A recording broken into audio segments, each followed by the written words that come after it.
ابھی جو ایک وقت میں نواز شریف صاحب کے پہلو میں ہوتے تھے, آپ کو یاد ہوگا جب جی ٹی روڈ اور فیصلے ہو رہے تھے کہ جی ٹی روڈ سے جانا ہے یا موٹر وے سے جانا ہے, تو پہلو میں بیٹھ کر یہ باتیں ہو رہی ہوتی تھی نا. نہیں, یہ بات ہمارا 2018 سے پہلے کی بات کر رہے ہیں. 18 اور 24 کے درمیان جو تقاریر 2-4 تقریریں میں نے خود سنی ہیں, وہ کسی طرح بھی ایسے بندے کو ایک اپوزیشن لیڈر کا عہدہ دے دینا میرے خیال میں کہ مطلب مجھے تو آن ایئر چونکہ ہے تو میں تو وہ الفاظ نہیں ریپیٹ کر سکتا. ہمارے سیکورٹی فورسز کو بدکار کہنا, اس قسم کی باتیں کرنا, یہ تو بالکل ایک غیر ذمہ دارانہ باتیں ہیں. تو اس قسم کی باتیں جو کرے, اب 120 ممبروں میں کیا ان کے پاس کوئی علی محمد خان ہے, سیاست کیسر ہے, اور تھوڑے بندے ہیں کہ یہ صرف کہتے ہیں کہ یہ سسٹم چلے ہی نہ. وہ کہتے ہیں کہ جی یہ حکومت چلے نہ, وہ اور تو ہر حکومت اپوزیشن کو کی خواہش اور اس کوشش ہوتی ہے کہ یہ سسٹم چلے ہی نہ. نون لیگ جب اپوزیشن میں تھی اس کی بھی کوشش تھی, یہ تحریک عدم اعتماد کی باتیں کرتی رہی, کوشش کرتی رہی. یہ تو ہر اپوزیشن کی کوشش ہوتی ہے. نہیں, جو جہاں ملکی معاملات کی بات آ جائے پھر تو کوئی انسان تھوڑا سا سوچتا ہے. اب وہ خان صاحب کیا مطلب آج تک دیکھ لیں کہ 1.5 سال کے اندر کوئی سیریس بات کی, ابھی مذاکرات کی انہوں نے وزیر اعظم نے کی مذاکرات کی بات, اور پھر کہا کہ جی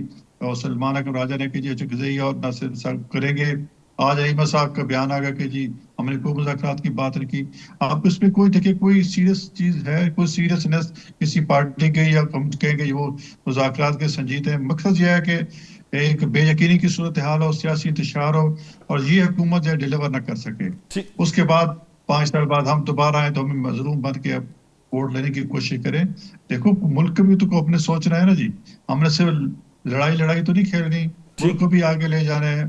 ٹھیک ہے, آپ کا پوائنٹ ہے کہ میں ذرا امجد صاحب کو, امجد صاحب یہ جو پی ٹی آئی کے اندر جو اس وقت سچویشن ہے اس کو آپ کیسے دیکھتے ہیں؟ کیونکہ اگرچہ کہ علیمہ خان صاحبہ کا سیاسی معاملہ کوئی نہیں ہے, وہ تو ان کو سیاسی پارٹی کا حصہ نہیں تسلیم کرتے,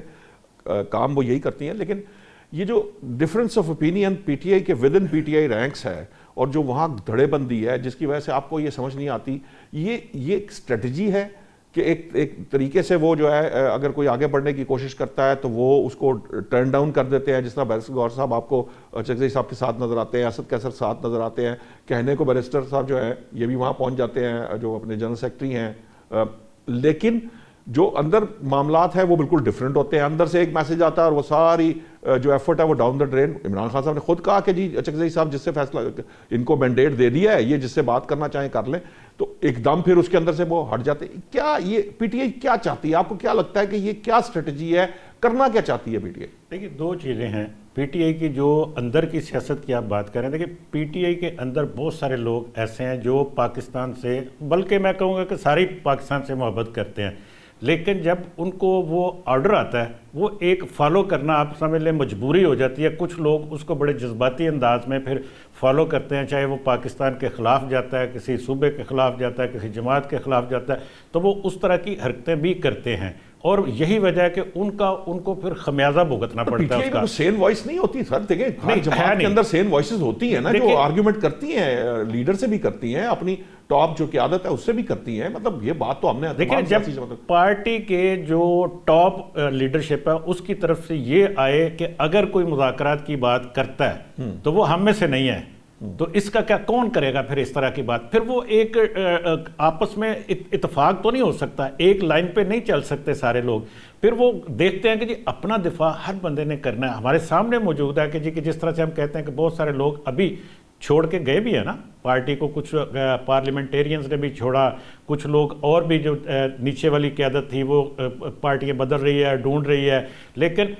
نکلنے کو تیار نہیں ہے, کیونکہ ان کو پتہ ہے کہ یہ بڑا سخت ہاتھ ہے, بڑا سختی اس کے اوپر ہوگی, وہ اپنی جان بچانے کے لیے آپ یہ کہہ سکتے. لیکن اس کے ساتھ ساتھ جو اندر بیٹھے ہوئے لوگ ہیں وہ چاہتے ہیں کہ ہمیں اختیار ملے, ہمیں کوئی نہ کوئی ہم نظروں میں آ جائیں. کل کو اگر کوئی موقع بنتا ہے تو پھر یہ کہا جائے کہ جی کہ اس بندے نے بڑی محنت کی تھی. وہ اپنے طور پر یہ کوشش ضرور کرتے ہیں سارے. لیکن ایک بات مجھے یہ بتائیے کہ جو ہم بات کرتے ہیں کہ ہم سیاسی انتشار کی, حکومت کو بھی اوپر بھی ذمہ داری ہے کہ جی سیاسی انتشار ختم کرے, کوئی شک نہیں ہے, لیکن سیاسی انتشار ویسے میرے خیال کے مطابق جو ہم نے ماضی میں دیکھا ہے وہ سیاسی انتشار ہوتا ہے جلسوں کا, جلوسوں کا, توڑ پھوڑ کا, ریلیوں کا, اور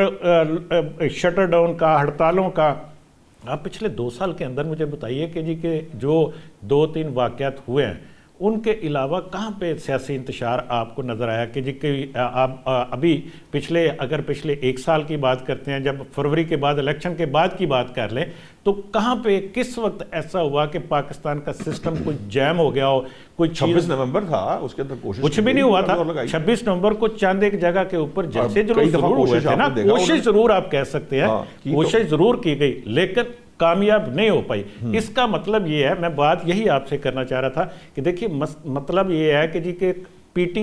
ٹی آئی کمزور پوزیشن پر ہے، وہ اندرونی طور پر بھی انتشار کا شکار ہے، اس کے ورکرز کے اندر بھی وہ موٹیویشن نہیں ہے کہ جی کہ وہ سسٹم کو بلاک کرنے کی کوشش کریں، روکنے کی کوشش کریں. ان کو کال ضرور جاتی ہے، چند ایک لوگ نکلتے ہیں، اپنا وہ احتجاج کرتے ہیں اور ہم یہاں پہ بیٹھ کے ان کے اس کو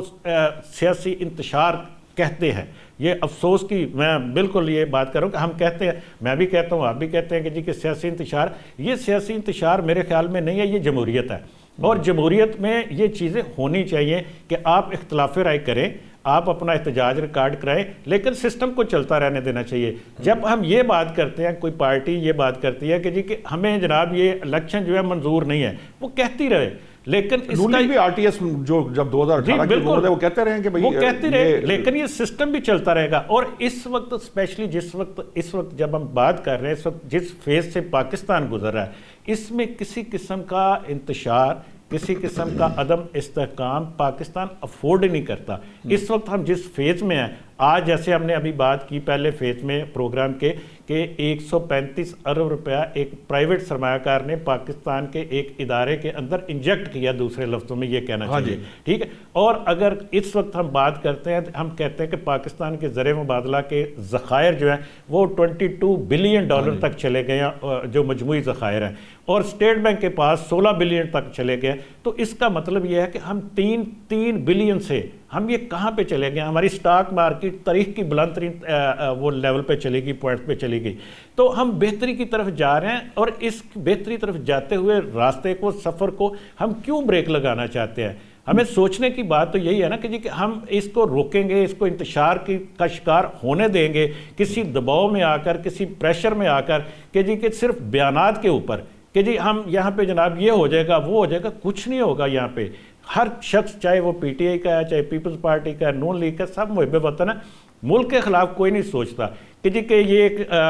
کہ ہم اس پاکستان کو ترقی نہیں کرتے. وہ بیانات ہیں ان کے، اور کچھ لوگ ضرور سوشل میڈیا پہ بیانیاں ہے، کچھ لوگ، میں یہی آپ سے عرض کر رہا ہوں کہ ایک سوشل میڈیا کے اوپر آپ کو ایک طوفان نظر آتا ہے اور وہ چند لوگ ہیں، تھوڑے لوگ ہیں، پھر ان کو کسی خاص، آپ کو پتہ ہوگا کہ یہ سارا یہ چیزیں سامنے آ چکی ہیں، کہاں سے پھر اس کو پروموٹ کیا جاتا ہے، کہاں سے پھر اس کو شیئر کیا جاتا ہے، اور کس کے مفادات ہیں کہ پاکستان کے اندر اس طرح کا انریسٹ نظر آیا ہمیں. یہ پاکستان کے عوام کا نہیں ہے، چند ایک لوگوں کا ضرور ہو سکتا ہے جو کہ اپنے ذاتی مفاد کے لیے وہ چاہتے ہیں کہ جی کہ یہ سسٹم بریک ہو اور ہم دوبارہ سے یا ہم کسی طرح سے ہمارے اوپر. ٹھیک ہے، آپ کا پوائنٹ آ گیا. میں چاہوں گا کہ ٹائم اب بس تھوڑا شارٹ ہے. سینیٹر صاحب، میں یہ پوچھنا چاہوں گا کہ آپ کیا سمجھتے ہیں کہ جو پاکستان تحریک انصاف ہے، ذرا پوائنٹ وائز مجھے بتا دیجئے کہ ان چیزوں کو پہ عمل کرے تو معاملات جو ہے نا وہ بہتری کی طرف جا سکتے ہیں اور کوئی جو برف پگھل سکتی ہے بٹوین دا گورنمنٹ اور پی ٹی آئی؟ دیکھو جو اس مذاکرات کے لیے ایک سمپل سی بات ہے کہ ایک ماحول ہوتا ہے، ایک سیاسی ٹینشن کو کم کیا جائے. روزانہ کے بیس پہ آپ کوئی اس طرح کے بیانات داغیں گے جس سے ملک میں انتشار پھیلتا ہو، یا سوشل میڈیا کے ذریعے ٹرولنگ کریں گے یا ٹرینڈ بنائیں گے جس میں ملک میں بے یقینی پھیلے، تو پھر وہ ظاہر ہے اس طرح تو پھر مذاکرات نہیں ہو سکتے نا. جی دیکھیے، تو امجد صاحب کہہ رہے ہیں تو چند لوگ ہیں جو اپنے مفادات کے لیے کر رہے ہیں، یہ کو پوری پی ٹی آئی یا اوور آل ان کی پولیٹیکل پارٹی کے طور لیول پہ ہر کوئی یہ نہیں چاہتا. چند لوگ ہوتے ہیں جو، اور وہ شرارتی لوگ آپ کو پتہ ہے ہر جگہ پہ ہوتے ہیں، ہر سیاسی جماعت میں ہوتے تھے. ہمیں یاد ہے پیپلز پارٹی اور نون لیگ جب گتھم گتھا ہوتی تھی، یا جو ان کے درمیان جو یہ چارٹر ڈیموکریسی سے پہلے جو لڑائیاں ہیں وہ ہم دیکھتے رہے ہیں، ہمارے گلی محلوں میں ہوتی رہی ہیں. کچھ لوگ ہوتے ہیں جو اس مزاج کے یا اپنے اس کے مطابق، بٹ ان کو اگنور کر کے ہم کہیں نہ کہیں تو آگے بڑھ سکتے ہیں نا کسی ایک سطح پہ. نہیں، دیکھ وہی تو میں کہہ رہا ہوں. ابھی میں چلو پچھلے دنوں عمران خان کی سسٹر ڈاکٹر ربینہ جو گئی تھی ملاقات کے لیے، اندر ملاقات کے لیے گئی تھی، 1 گھنٹہ ملاقات کی بعد آ کے اسٹیٹمنٹ تھی، اور اس کے بعد خان صاحب کا ٹویٹ تھا تو پھر اس کے بعد کیا مذاکرات کی کوئی ماحول رہتا ہے تو ٹویٹ کیا انہوں نے، اور پھر مطلب پھر ہمارے جو ہیں فیلڈ مارشل صاحب جن کے متعلق انہوں نے یہ ٹویٹ کیا اور ذاتی طور پہ ہٹ کیا، اور جو انہوں نے باتیں اندر کی ہیں جو ریکارڈنگ میں ظاہر ہے چونکہ ایک ایسے جی وہ انڈر سپرویژن ہو رہی ہوتی ہیں ملاقات، بھیا تو اس میں جو الفاظ استعمال کیے وہ بھی بہت ہی تلخ ہے، اس کوئی کسی قسم کی کوئی اچھی خبر ان کی طرف سے نہیں آتی، ماحول ہی نہیں بنے تھے وہ ان کے ایک وزیر دماغ میں کہ ہم حکومت میں اسٹیبلشمنٹ پریشر ڈالیں گے تو رزلٹ دیں گے، حالانکہ کبھی نہ چلو حکومت تو پریشر آ سکتی، کبھی بھی اسٹیبلشمنٹ آپ کی چاہے ملٹری ہو سول ہو وہ اس طرح پریشر نہیں آتی، وہ بار بار پریشر ڈالنے، پہلے کہا کہ میں جو آرمی چیف سے بات کروں گا فیلڈ مارشل سے کروں گا، اب ان کو اگر وہ نہیں کرتے چاہے ان کو ایک مطلب وہ ایک ڈسپلن کے تحت ہے، حکومت وزیر اعظم سے بات تو کر سکتے ہیں لیکن ان سے تو ڈائریکٹ نہیں کر سکتے، اور اس کے بعد ان کے ایسے الفاظ استعمال کرنا جو باہر آ کے بتائے بھی نہیں جا سکتے، ٹھیک ہے مجھے پروگرام کرنا تو جی پروگرام کا وقت ختم ہو رہا ہے حسین صاحب، میں معذرت چاہوں گا، آپ کا بہت بہت شکریہ، امجد اقبال صاحب اور نیائی صاحب آپ کا بھی بہت بہت شکریہ۔ ناظرین بات یہ ہے کہ جو بات سمجھ میں آ رہی ہے وہ یہی ہے کہ پاکستان تحریک انصاف کو اپنی صفیں درست کرنا ہوں گی، اور ان کو یہ بڑی سمپل سی بات ہے کہ یہ جو اینٹی اسٹیبلشمنٹ جو بیانیہ ہے یا یہ ٹویٹس والا معاملہ ہے، سوشل میڈیا کا معاملہ ہے، اس پر کنٹرول حاصل کرنا ہوگا، تبھی یہ معاملات جو ہے آگے بڑھ پائیں گے۔ اگر پاکستان تحریک انصاف خود آگے بڑھ کر یہ معاملات کو ٹھیک نہیں کرے گی تو شاید جو ہے کوئی اس پہ اعتبار کرنے کو تیار نہیں ہوگا، اور الٹیمیٹلی جب کوئی اعتبار نہیں کرے گا تو کسی قسم کی کوئی جو سے کہہ لیں کہ سہولت یا جو ریلیف ہے وہ بھی ملتا ہوا نظر نہیں آ رہا۔ اب تک کے لیے اجازت دیجیے، کل جب ہم نئے موضوعات کے ساتھ آپ کے سامنے حاضر ہوں گے، فی الحال کے لیے اتنا ہی، اللہ نگہبان۔